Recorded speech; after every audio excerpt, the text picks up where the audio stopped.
Já podeis da pátria, filhos, ver contente a mãe gentil.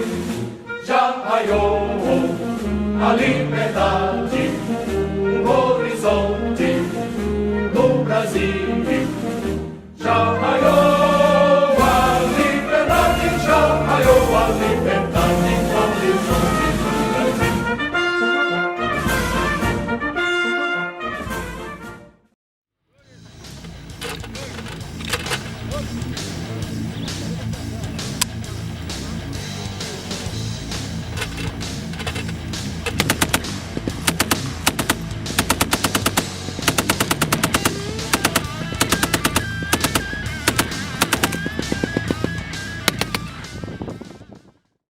Senhoras e senhores, novamente, neste domingo, cheio de novidades, sorrindo.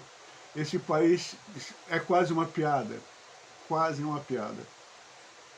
Estou agora assistindo a prisão de Roberto Jefferson, por determinação do STF, e os questionamentos sobre essa ação, né? E eu me lembrei, engraçado, que o STF parece que deixou de cumprir a Constituição quando no impeachment da Dilma não cassou os direitos políticos dela, que é previsto no caso de cassação do presidente, a perda por 8 anos.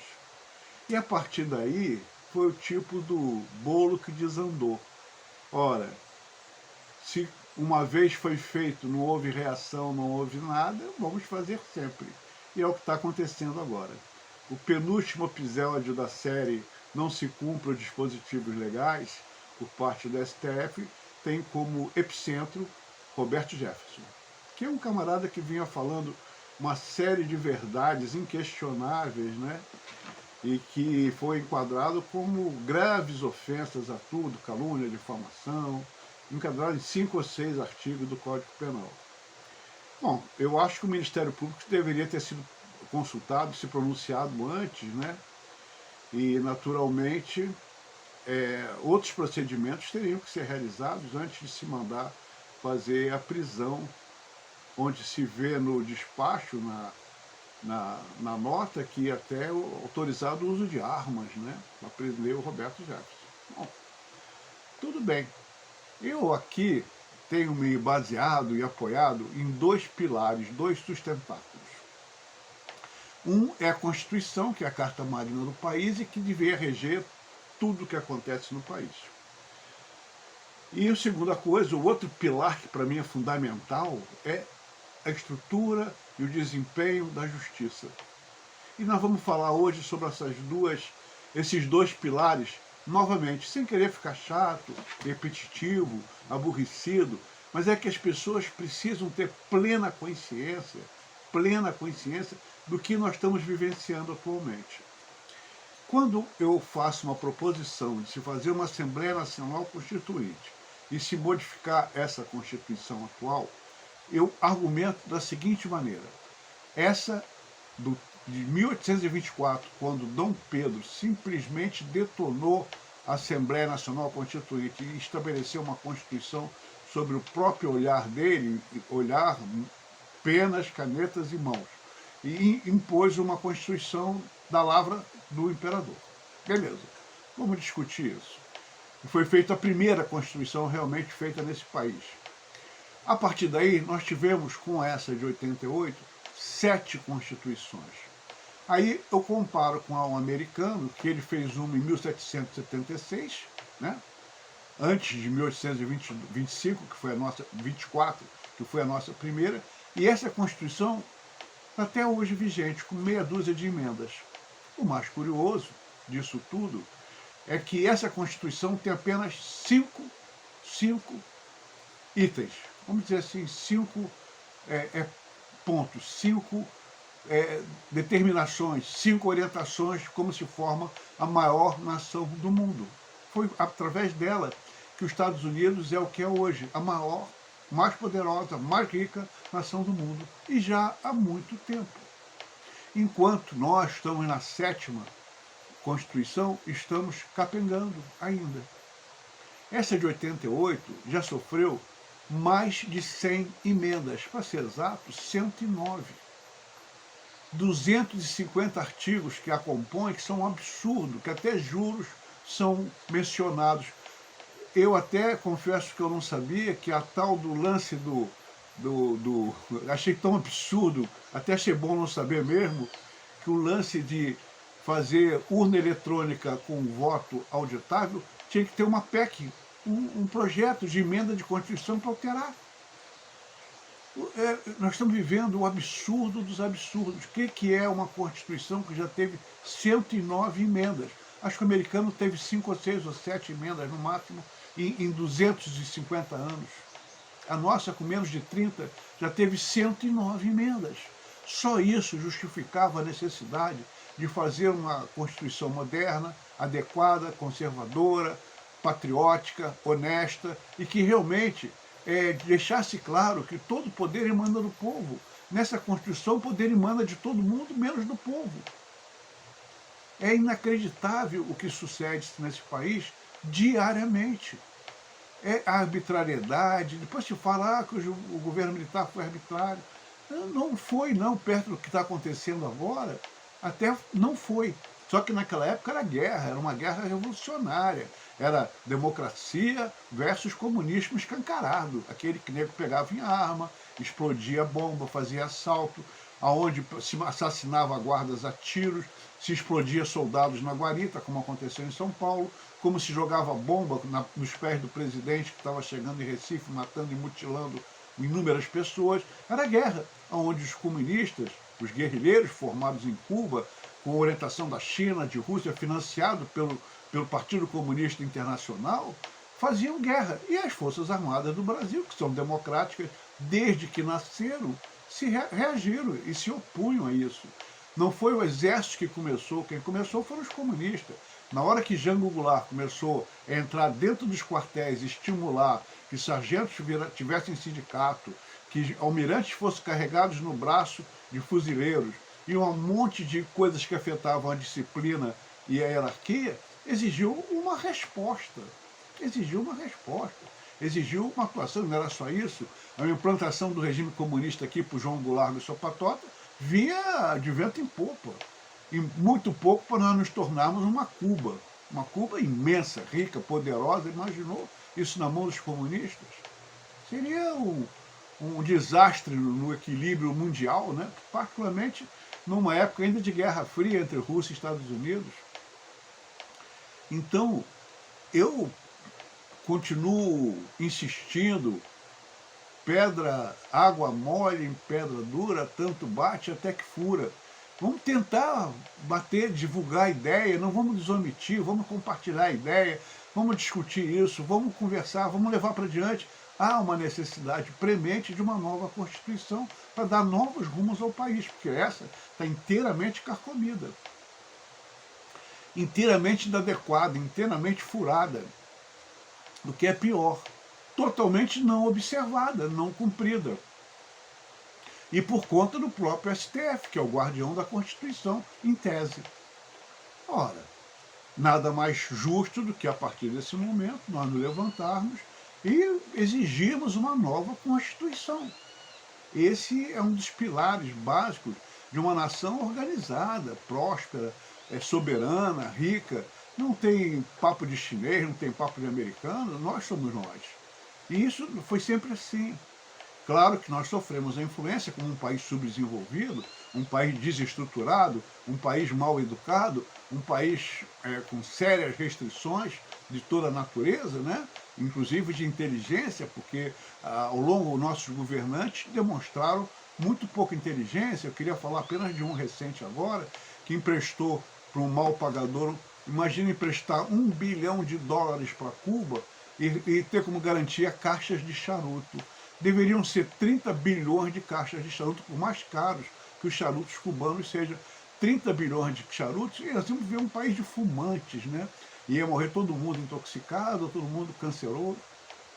é uma piada, mas é o caos.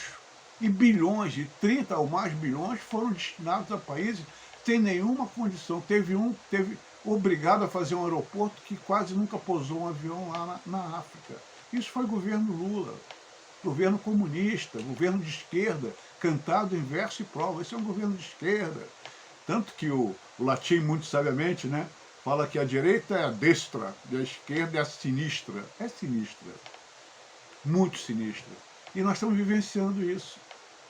E vivenciando isso, ainda faz... Eu vi agora um bobalhão, um retardado, escrevendo um documento enorme, falando das Forças Armadas em função do desfile militar de Brasília.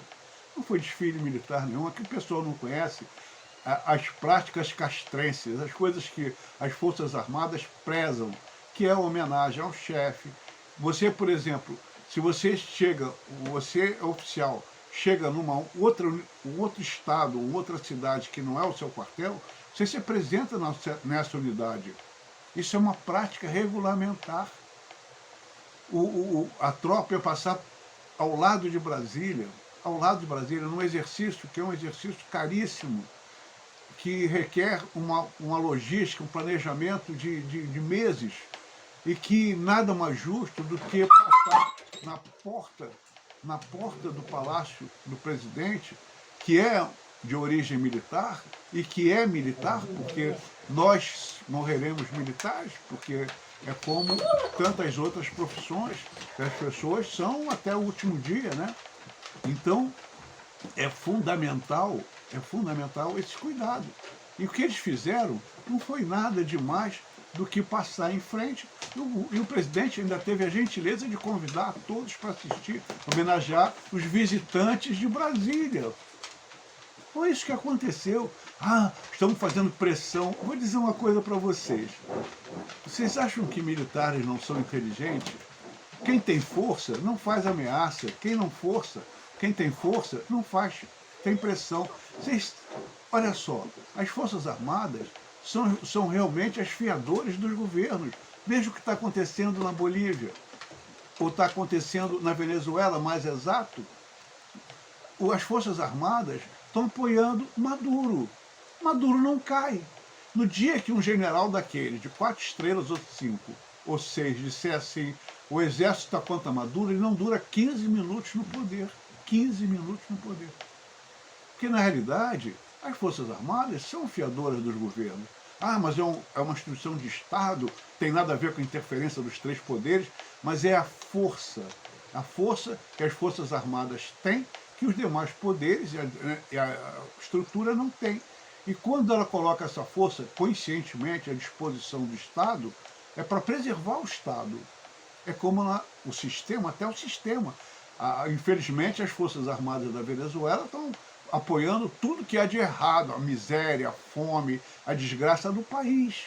Mas, por isso, tem, segundo mais línguas, muitos generais com fatias gordas no tráfico de drogas, no contrabando, dinheiro sobrando para eles. Então, não é uma coisa do Estado, é uma coisa que eu diria mais poeticamente do bolso de cada um, né? Que está sendo recheado para manter aquela posição. Mas nós não, nós continuamos sendo honestamente peças vitais do Estado. Então, é fundamental que as Forças Armadas tenham a sua vida própria e tenham a sua participação, porque cada coração que bate dentro das Forças Armadas é de um brasileiro que quer o melhor para o país. Não existe essa distinção entre civis e militares.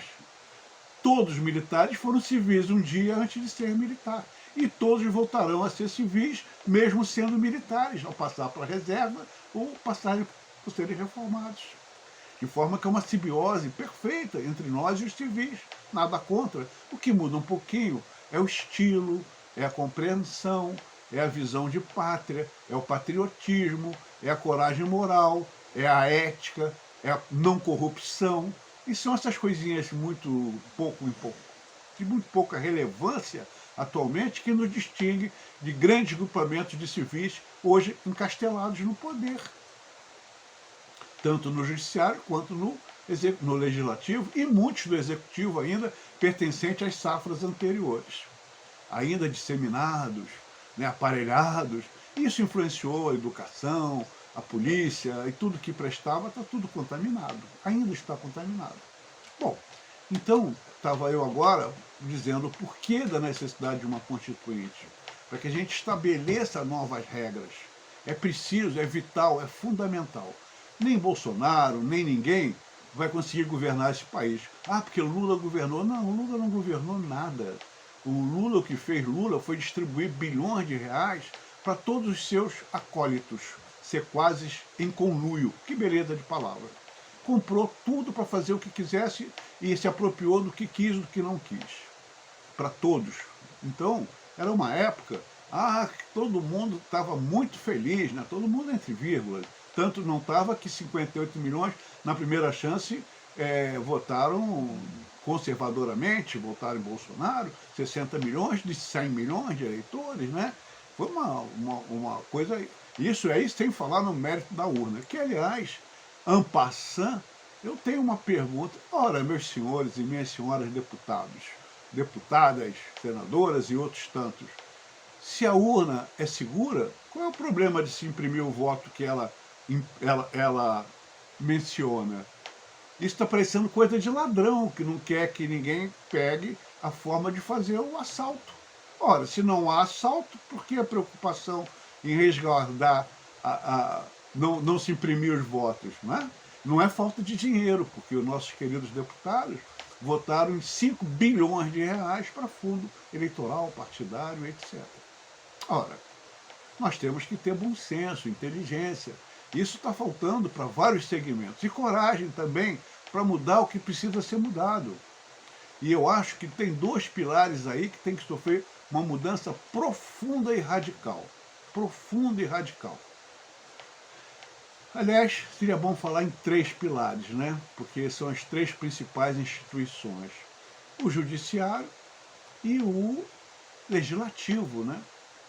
A gente não pode admitir leis que permitam que um deputado seja analfabeto. Que leis esse camarada vai propor? Outra coisa, vamos falar de ideologia. Quantos democratas, partidos democráticos tem na China? Ou na própria Rússia, que se diz hoje em dia democrático? Ou em Cuba?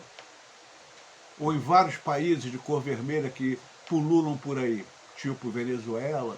Quantos partidos democráticos tem? Aqui nós temos 30 ou 40 partidos comunistas, disfarçados com as mais... Agora, o texto base das suas propostas são todos iguais, tudo vermelho, tudo comunista. E estão aí vicejando e ainda perturbando a vida de um país que é democrático. Vem abrir a boca para dizer que comunista é democrático, comunista não é democrático. Comunista é ditatorial, é total, é brutal. Pergunte aos 100 milhões de mortos que querido Stalin promoveu na Rússia, no seu tempinho, se eles acham que é um país democrático. Aqueles que foram para todas as regiões geladas e entregaram a sua produção, e foram para a Sibéria, tinha realmente dachas na Sibéria, mas muito lindas, mas do pessoal do partido milionário. Então, chega de mentira, chega de aturar, não temos que aturar nada disso. O país é democrático, nós queremos uma democracia onde tudo seja representativo e honesto. Não é briga de poder, legislativo manda mais que o executivo manda mais que o judiciário, nada disso. O judiciário hoje em dia interfere em todos os partidos, por conta de muitos partidos que pedem essa interferência. Tudo isso é um absurdo que nós estamos vivenciando. E o judiciário, eu reputo ainda o judiciário como uma peça vital para a harmonização do país. Por que vital? Ora, toda vez... Porque o ser humano, ele tem uma imensa capacidade de senso de justiça, é inata. A pessoa nasce com o sentimento do que é certo e do que é errado, do que é justo e do que é injusto. O mais cruel criminoso tem um grilo falante na consciência dele dizendo que ele é um cruel criminoso. Por mais que ele diga que é bonzinho, que faz isso contra uma sociedade pervertida, que apanhou quando era criança, que a professora reprovou, que disse que ele não era um cara legal, mas no fundo, a consciência de cada um de nós sabe o que é certo e sabe o que é errado. E sabe também o que é justo e o que é injusto.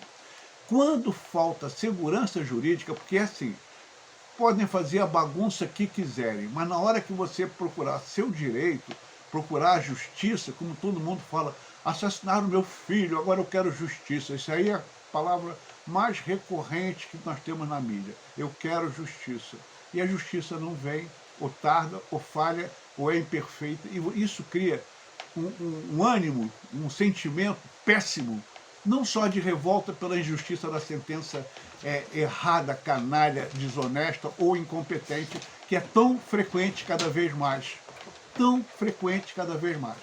E os seus postuladores totalmente imunes a qualquer penalidade. Pode fazer a porcaria que quiser, que vai ficar por isso mesmo. Quem quiser que recorra. Quem quiser que pague para ter recorrido. Quem quiser que se vire.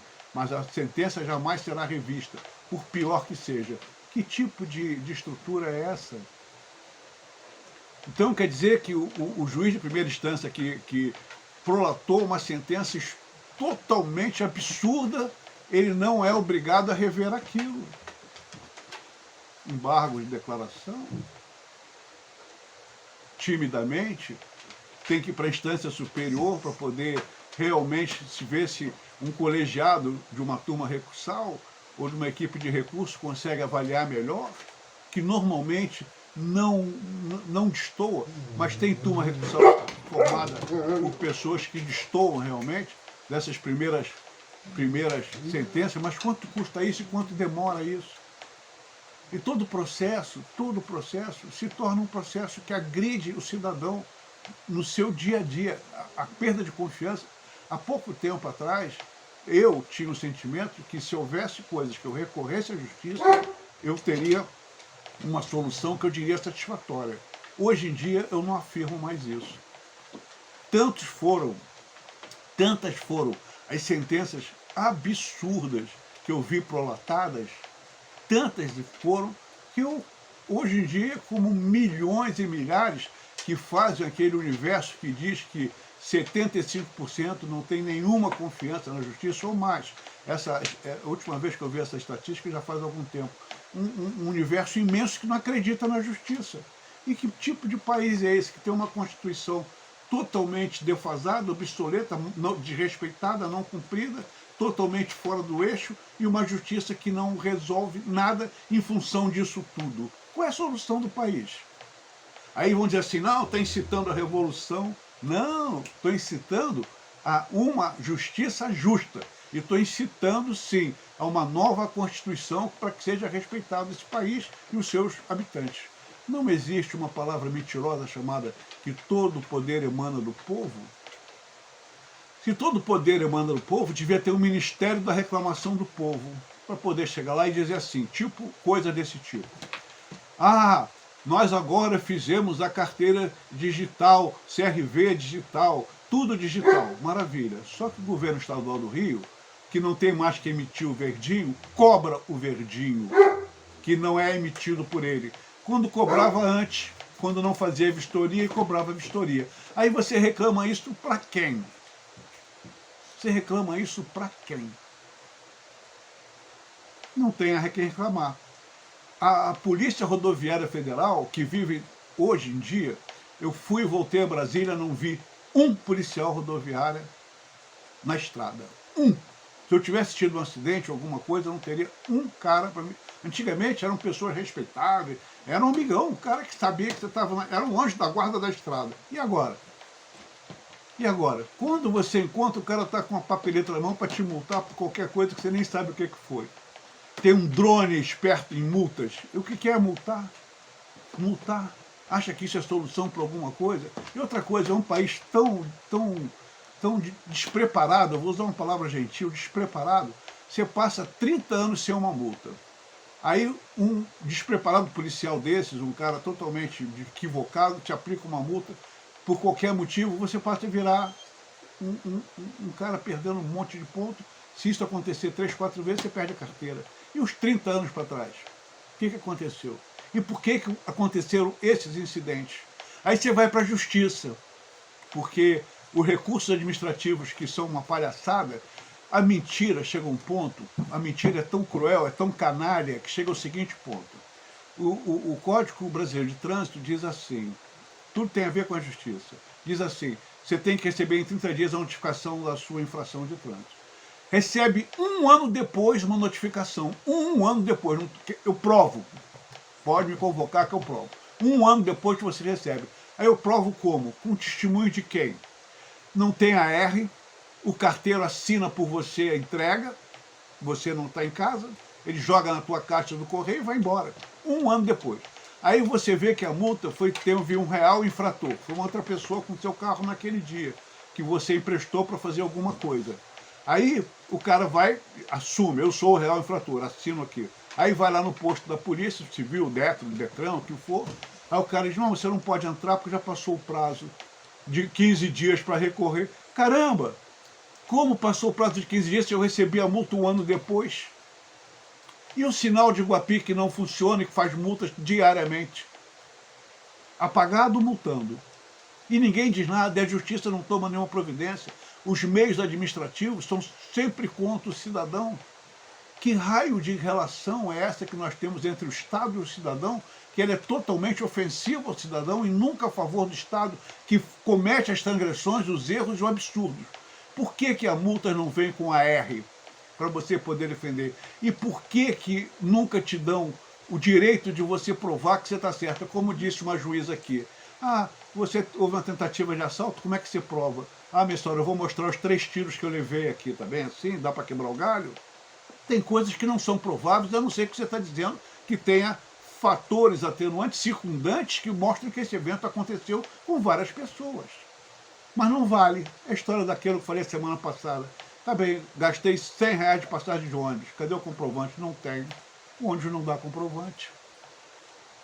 E assim vamos vivendo nós, num país onde falta tudo, mas falta principalmente respeito ao homem, ao brasileiro, ao cidadão, aquele que compra um pão de 10 centavos e está te pagando.